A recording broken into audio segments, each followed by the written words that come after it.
In problem 10 in section 4.1, we want to determine an interval center at 0, meaning that it contains 0, for which the IVP has a unique solution.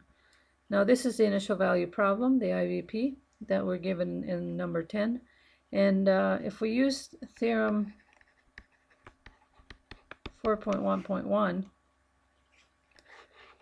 if you recall, what we have to do is we have to determine when the functions in front of my y's, as well as the one on the right hand side, when they're continuous. So here there's nothing, so really there's a 1 there.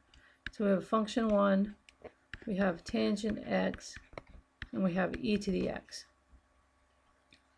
1 is a constant function. If I were to plot it, always constantly 1. This is continuous for all x's, for all x values. Any x value does not even change the number, 1. Now tangent x, I'm going to recall that that's sine x over cosine x. And so then now I see that I'm going to have to erase or take away any values of x for which cosine x is 0. So if I look at cosine x as 0, it is 1, and it does something like this, right? Something like this. Now, I have to take away these numbers, for example, because they are going to make this tangent x being undefined. If you recall, the cosine is 0 at pi over 2, so that's pi over 2. This would be 3 pi over 2, 5 pi over 2. This is negative pi over 2, and so on. Now, because the interval that I choose has to have 0, I'm going to go ahead and pick this interval here from minus pi over 2 to pi over 2.